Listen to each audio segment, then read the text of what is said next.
나는 주님의 마음을 선포하는 전도자입니다 라는 제목으로 하나님의 말씀을 증거하도록 하겠습니다.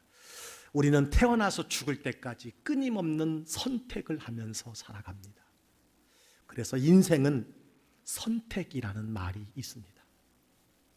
선택이 곧 삶을 만드는 것입니다. 배우자의 선택은 얼마나 중요한지 모릅니다. 직업의 선택이 얼마나 중요한지 모릅니다. 그러나 결혼보다 직업보다 더 중요한 선택이 있습니다. 바로 신앙의 선택입니다. 신앙의 선택은 금생과 내생을 결정하기 때문입니다. 그러나 예수를 나의 구주와 주님으로 믿고 그리스도인이 되었다고 신앙의 선택은 끝나는 것이지 않습니다. 믿기 시작한 이후에는 어떤 신앙생활을 할 것인가, 어떤 신앙생활의 내용으로 채울 것인가를 선택해야 하기 때문입니다. 그런 신앙생활의 선택 중에 하나가 전도입니다. 복음 전도입니다. 여러분이 잘 아시는 것처럼 예수님을 믿는다고 해서 다 전도하는 것은 아닙니다. 어떤 그리스도인들은 전도하지만 어떤 그리스도인은 평생 한 사람도 전도하지 못하고, 아니 전도하려는 노력조차도 하지 아니하고 인생을 마치는 사람들이 있습니다. 아니 많이 있습니다. 하나님의 뜻이 무엇일까요? 하나님의 소원이 무엇일까요?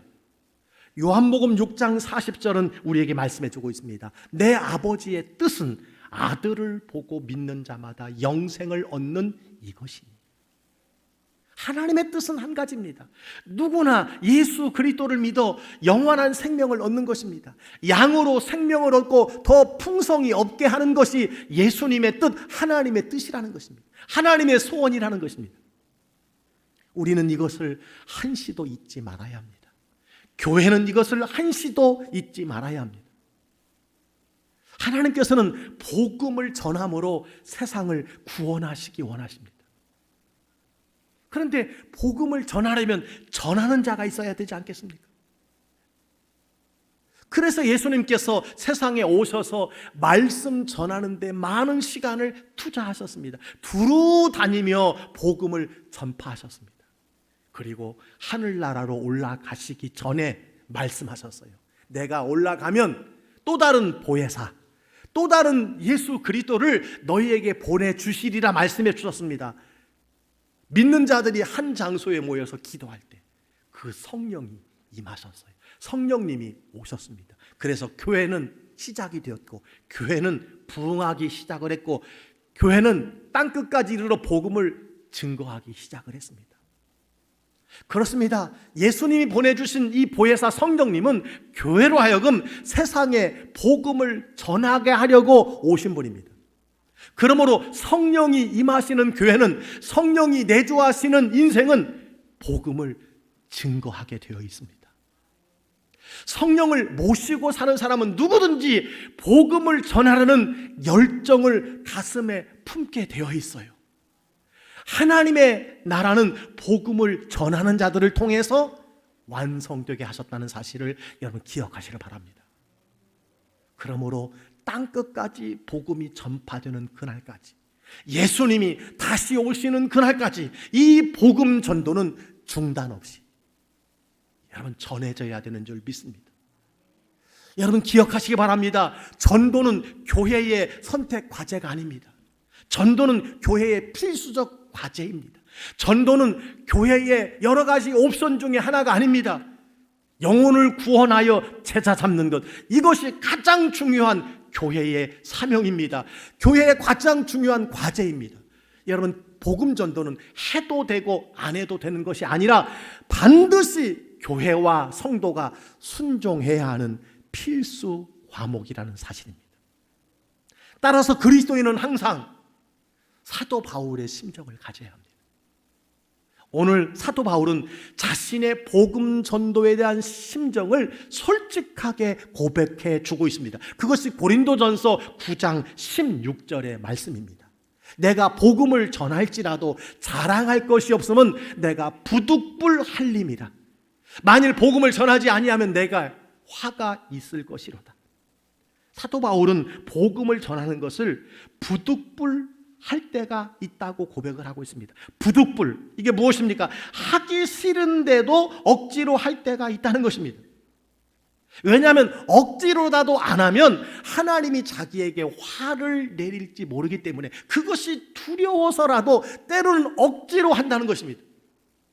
이것이 사도 바울의 솔직한 심정이었습니다.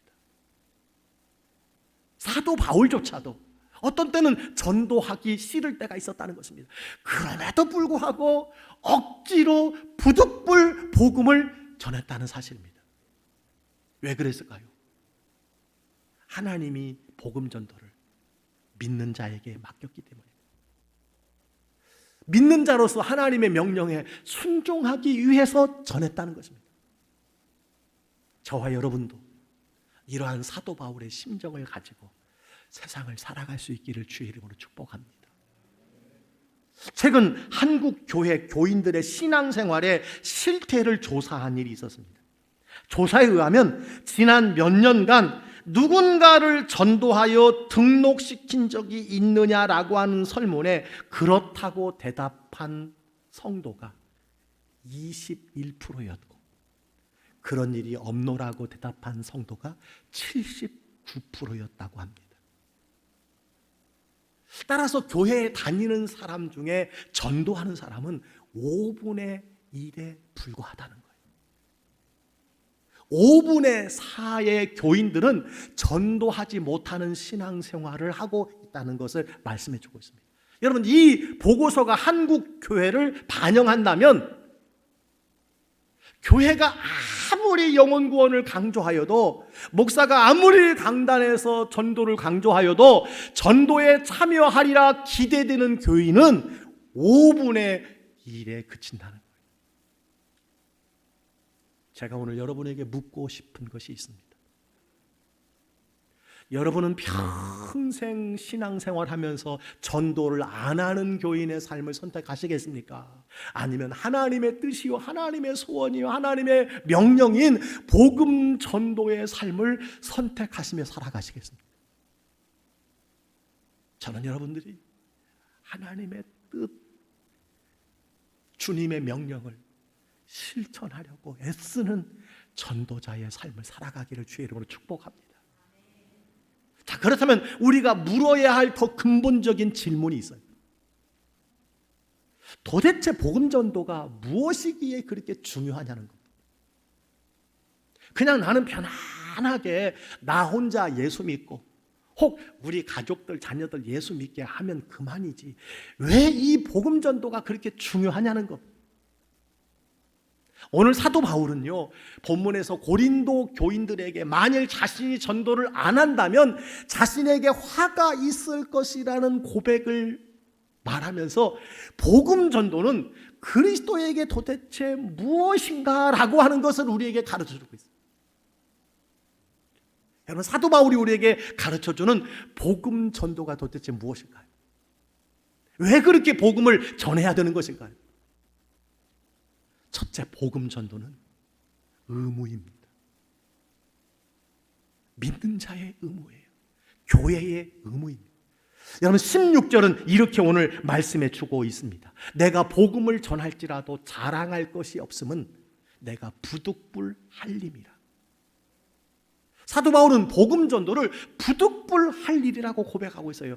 전도의 거룩한 부담을 느끼고 있다는 표현입니다. 그렇습니다. 사도 바울은 전도를 피해갈 수 없는 거룩한 의무로 인식하고 있다는 거예요. 왜 그럴까요?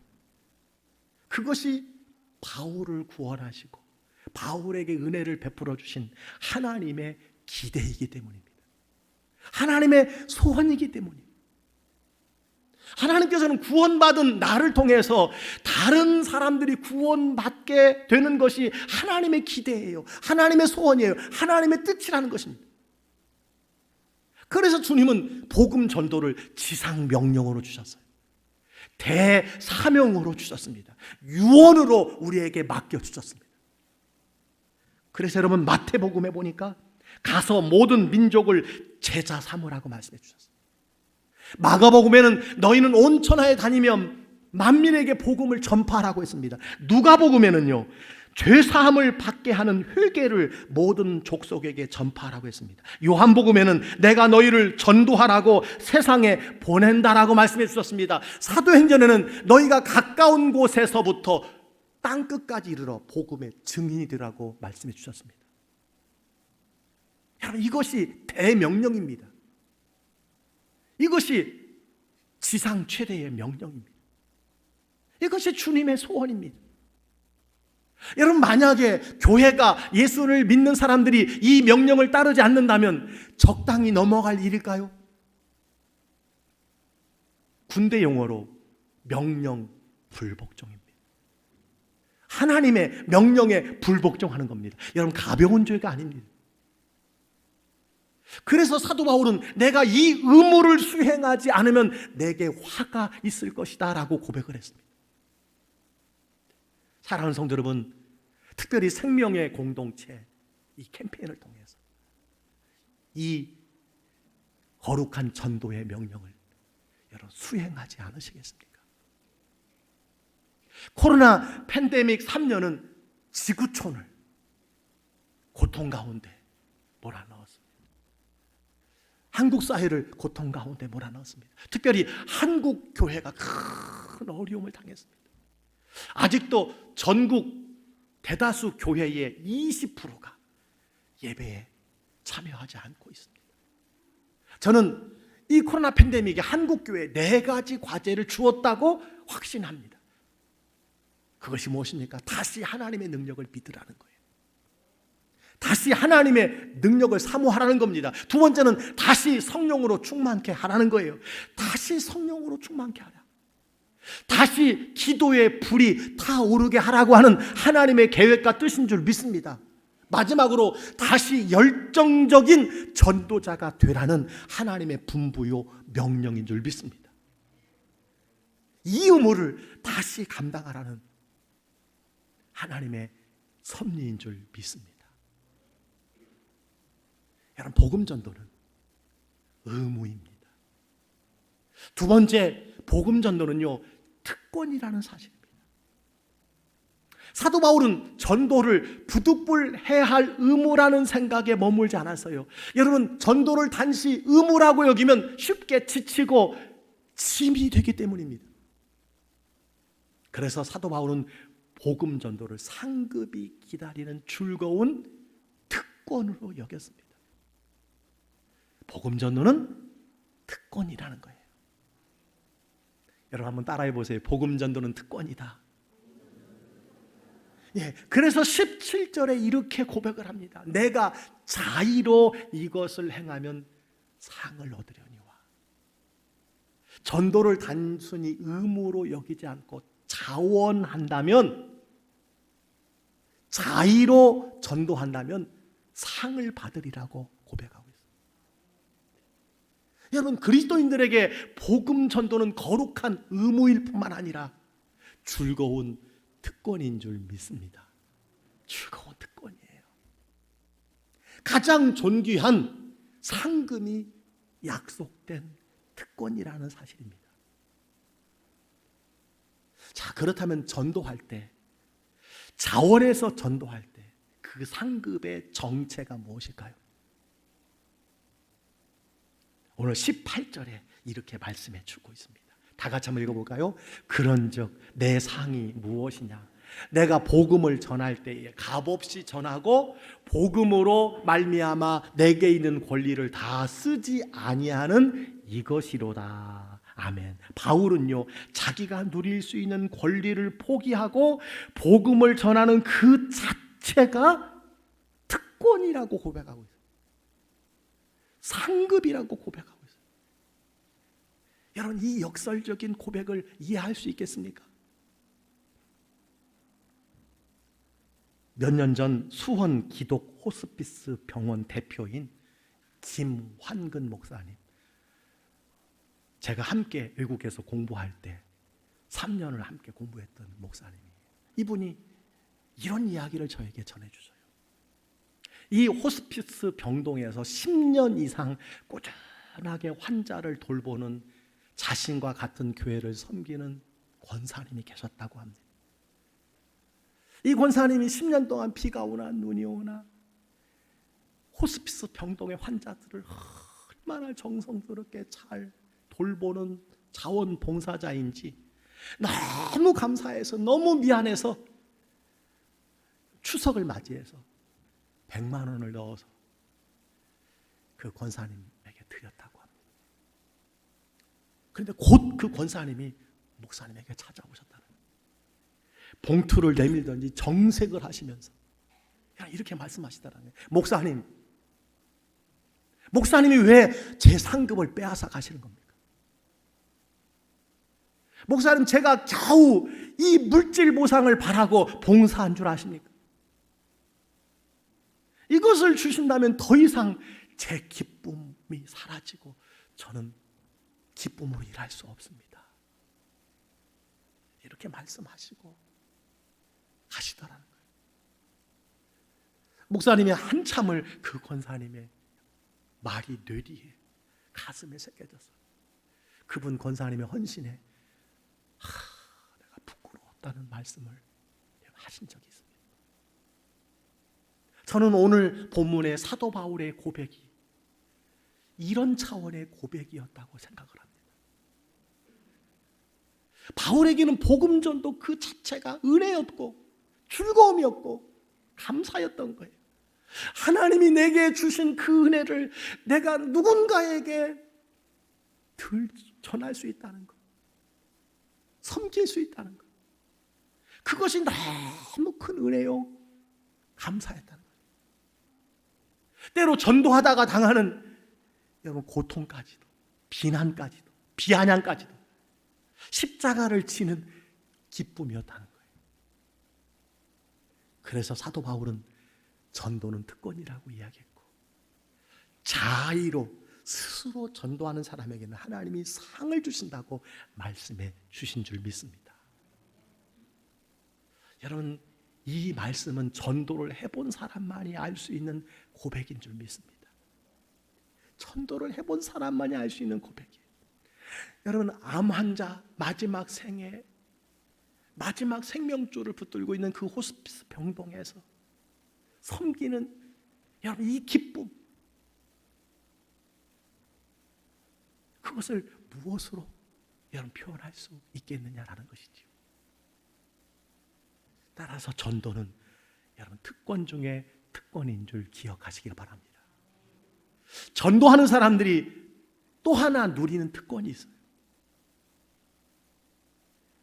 마가복음 3장 14절 15절 다 같이 한번 읽겠습니다. 시작. 이에 12를 세우셨어요. 이는 자기와 함께 있게 하시고 또 보내사 전도도 하며 귀신을 내쫓는 권능도 가지게 하려 하심이라. 아멘. 여러분 이 말씀을 보세요. 하나님께서 전도하는 자에게 무엇을 주셨어요? 권능도 주십니다. 권세와 능력을 주셔요. 전도의 사명을 잘 감당하기 위해서 능력을 주신다는 말씀입니다. 여러분, 대한민국 군인으로 입대하면 훈련소에서 세상 말로 싸제 내가 세상에서 입고 온 가지고 온 모든 것은 다 벗어놓게 합니다. 팬티까지도 다 벗어야 됩니다. 병사에게 필요한 모든 전투 장비와 무기를 국가에서 다 지원합니다. 왜? 나라를 지키는 병사 아닙니까? 나라를 지키라고 모은 병사이기 때문에 다 그에게 필요한 모든 것을 다 공급하는 거예요. 여러분, 하물며 주의 군사로 영적 싸움터에 보내는데 하나님께서 영적 무기를 공급해 주시지 않겠느냐는 거예요. 그렇습니다. 주님의 제자로 부름받아서 훈련받고 싸움터에 나가서 복음을 전하기 시작하면 비로소 하나님이 내게 주신 권능의 무기, 마귀가 두려워 떠는 무기를 발견하게 된다는 거예요. 예수님이 친히 대장되셔서 여러분 앞에서 싸워주시는 것을 보게 된다는 거예요. 언제? 내가 자의로 전도하러 나갈 때.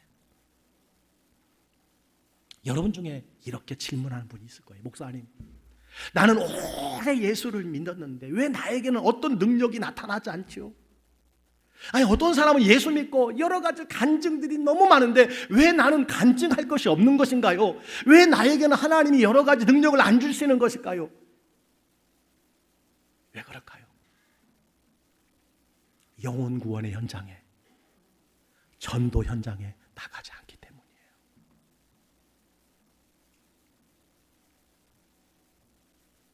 복음을 전하지 않기 때문입니다. 하나님이 기뻐하시는 일을 하지 않기 때문에 그래요. 영적 전쟁터에 나가면 비로소 여러분의 신분을 알게 돼요. 내가 누구인지 알게 돼요. 누가 먼저 알까요? 마귀 사탄이 알아요. 어둠의 영이 알아요. 여러분이 누구인지 압니다. 여러분의 권세와 능력을 알게 되는 거예요. 전도하러 나갈 때, 예수의 이름으로 나갈 때. 따라서 보고 나가는 것이 아니에요. 믿고 나가면 반드시 보게 되는 줄 믿습니다. 나가면 있어요. 안 나가면 없어요. 보고 나가는 것이 아니에요. 믿고 나가는 거예요. 여러분, 복음을 전하는 전도자가 되면 능력도 주셔요. 여러분, 능력이 없는 분 계십니까? 복음 전해보세요. 내 삶의 의미를 잃어버린 분이 있습니까? 복음 전해보세요. 하나님이 살아야 할 이유를 주세요. 그런 능력도 주셔요. 아니, 복음 전하면요, 이미 내게 주신 것을 발견하게 된다는 사실을 기억하시기 바랍니다. 발견하게 돼요. 제가 어려운 목회 환경에서 개척도 해보고 또 심하게 싸우고 다투는 교회에서 목회도 해보고 또 가장 어렵다고 하는 제주도에서도 목회를 9년을 했습니다. 저는 열심히 했어요. 하나님이 아셔요. 그 누구보다 열정적으로 목회했어요. 하나님이 보내주신 영혼들을 잘 섬기려고, 한 사람도 놓치지 않으려고 최선을 다해서 목회했어요. 그때 저는 깨달았어요. 하나님이 이렇게 영혼을 사랑하고 목회를 잘하려고 애쓰는 김 목사에게 은사를 주시는 것을 저는 발견했어요. 능력을 이미 주셨다는 것을 발견했어요. 여러분, 이전 교회에서 하나님께서 저에게는 축기 사역을 많이 하게 해주셨어요. 믿지 않는 자, 귀신 들린 자, 절망하고 낙심한 자, 기도하면 귀신이 떠나고 기도하면 치료받고. 저는 몰랐어요. 그러나 영혼 구원에, 내 맡겨진 목회에 열정을 다하려고 노력하는 저에게 그 현장에 대충 목회하는 목사님들에게 주시지 아니하는 그런 은사를 주시는 것을 저는 발견했어요. 저에게 한 가지 또 은사가 있습니다. 저는 다른 목회자보다 10배나 많은 눈물의 기도의 은사를 주셨어요.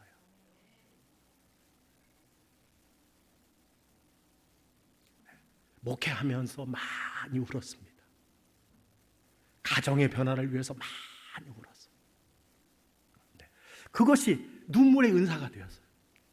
저는 여러분, 간절한 마음으로 이 가정, 이 사람을 하나님께서 변화시켜 주셔야 된다는 마음으로 손을 얹어 여러분 기도할 때 저는 5초 안에 제 눈에서 눈물이 뚝뚝뚝뚝 떨어집니다. 연기하는 게 아니지요.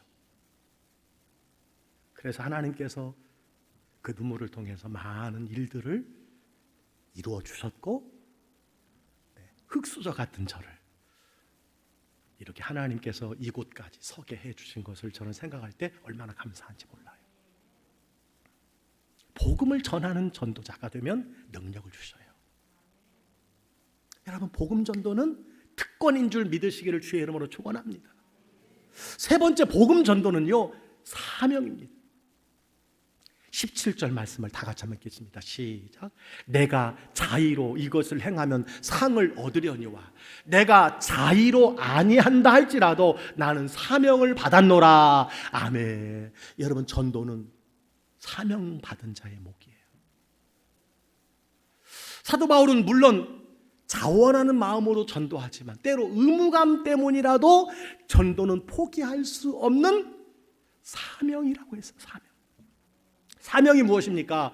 집 주인이 집안일을 믿을 만한 사람에게 맡길 때 쓰는 단어가 사명이에요. 하나님은 복음 전도를 하나님이 신뢰하는 사람에게 맡기신 특별한 직무라는 거예요. 그 복음 전도를 교회에 맡기셨어요. 여러분에게 맡기셨어요. 사명으로 맡기셨어요.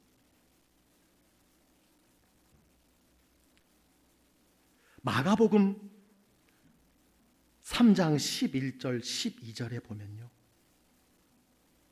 더러운 귀신들이 예수님을 보면서 당신은 하나님의 아들이니다 이렇게 고백하는 내용이 나와요.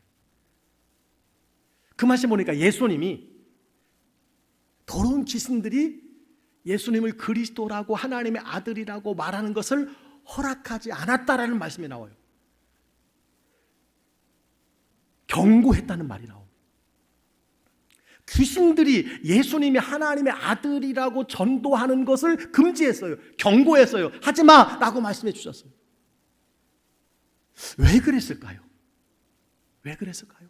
전도는 그리스도인의 목이라는 거예요. 전도는 귀신이 할 일이 아니고 천사가 할 일이 아니라는 거예요. 전도는 기업이 하는 것이 아닙니다. 많이 배운 사람이 하는 것이 아니에요. 시간이 많은 사람이 하는 것이 아니에요. 돈 많은 사람이 하는 것이 아니에요. 말 잘하는 사람이 하는 것이 아닙니다. 주님의 몸된 교회와 은혜의 수혜자에게 사명으로 맡기신 것이라는 사실을 기억하시기 바랍니다. 여러분에게 사명으로 주신 거예요. 따라서 우리가 절대 놓쳐서는 안 될 것이 예수님을 전하는 것입니다. 복음을 전하는 것입니다. 오직 주님의 자녀들에게만, 교회에만 맡겨주신 것이 영혼 구원이에요. 그래서 찬송가 508장의 작시자가 이렇게 작시했어요. 주 내게 부탁하신 일 천사도 흠모하겠네. 화목해 하라신 구주의 말씀을 온 세상 널리 전하세. 천사도 흠모할 일이 전도라는 거예요. 천사가 기쁜 마음으로 사모하는 것이 전도라는 거예요. 그런데 이것을 교회에 맡기셨어요. 믿는 자들에게 사명으로 주셨다는 것입니다. 여러분, 나라에게도 기업에게도 유명자에게도 천사에게도 맡기지 않고 생명의 공동체 광주교회 여러분에게 맡기신 이 사명 한번 제대로 감당해 보지 않겠습니까? 로마서 10장 14절에 이런 말씀이 있어요. 전파하는 자가 없이 어찌 들으리요. 전하는 자가 없이 어떻게 듣고 어떻게 예수 믿고 어떻게 구원받겠냐는 거예요. 한 달 후에 있을 추수감사절에 온 교회가 한 영혼을 초청하려고 합니다. 이 생명의 단체를 위해서 오늘 우리가 해야 할 일이 있습니다. 나의 VIP 카드, 전도 대상자 카드에 그 이름을 기억하는 거예요.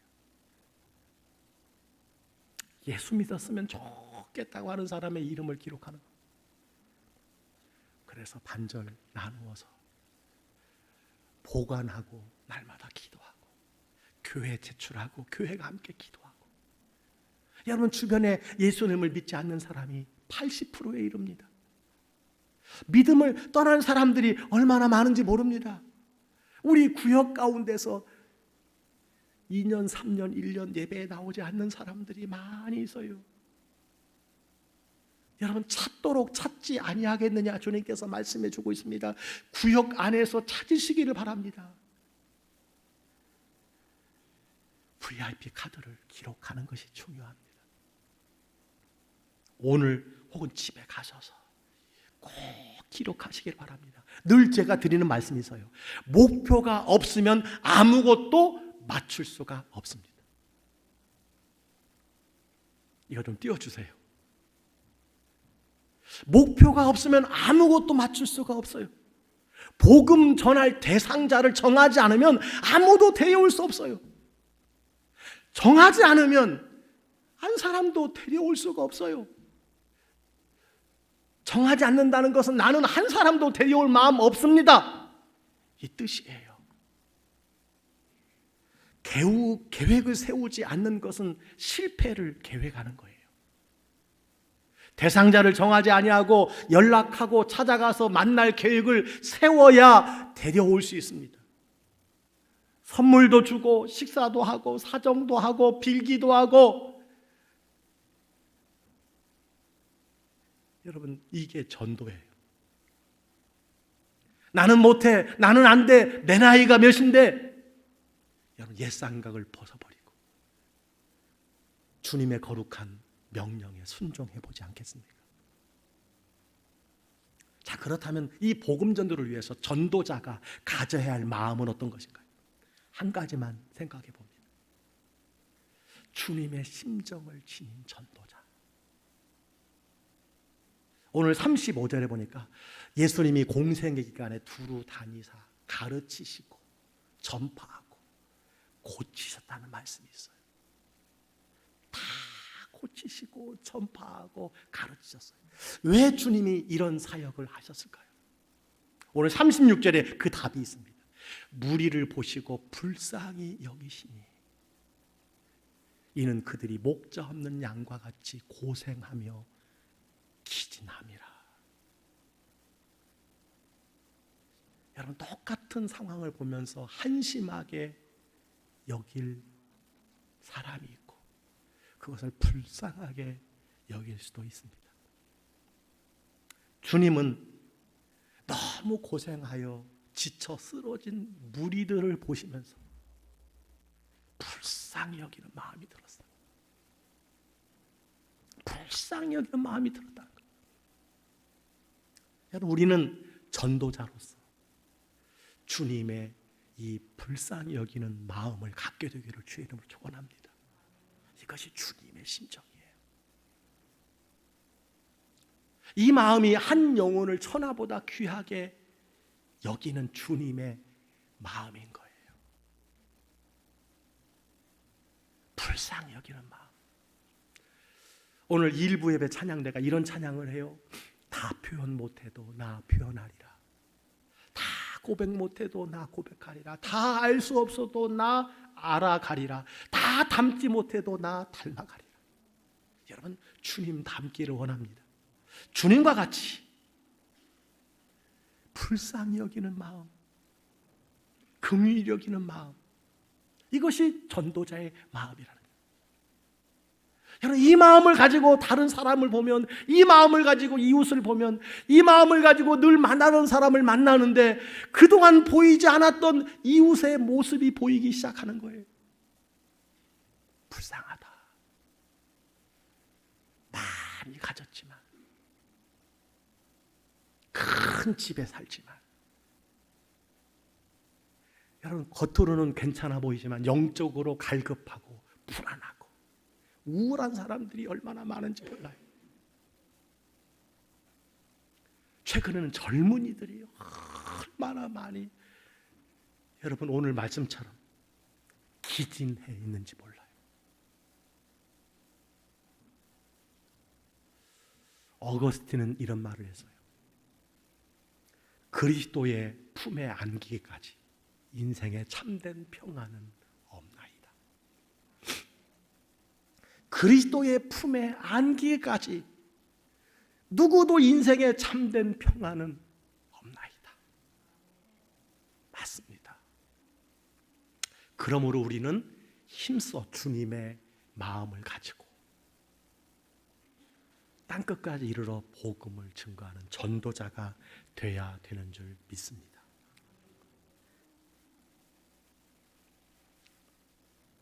생명의 공동체 40일 캠페인을 통하여 이제 예배의 문도 열고 구역의 문도 열고 전도의 문도 열고 모든 문을 활짝 열어야 될 줄 믿습니다. 생명의 공동체 우리가 광주교회입니다. 이 캠페인을 통해서 단순히 우리 교회만의 사역이 아니라 우리 교회만의 회복이 아니라 이것이 가정을 살리고 나를 살리고 이 지역을 살리는 사역이 되어야 할 줄 믿습니다. 여러분 기억하세요. 나는 구원받았으니 나 한 사람 구원받았으니 편하게 살다가 천국 가겠다는 생각, 그 주님의 마음이 아닙니다. 대상자를 정해보세요. 그 사람이 남편일 수 있고 아내일 수 있고 내 자녀일 수 있습니다. 주의 품을 떠난 자녀들이 얼마나 많아요. 부모 여러분, 그 자녀를 위해서 기도해 보셨습니까? 그 자녀들을 위해서 하루라도 금식을 해보셨습니까?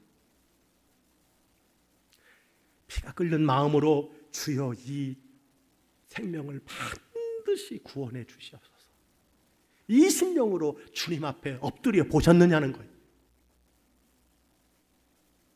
오늘 주신 말씀을 통해서 우리의 냉랭한 마음, 교만한 마음, 의무에 따른 마음을 주님의 마음을 선포하는 전도자로 하나님께서 바꾸어 주시기를 간절히 소원합니다.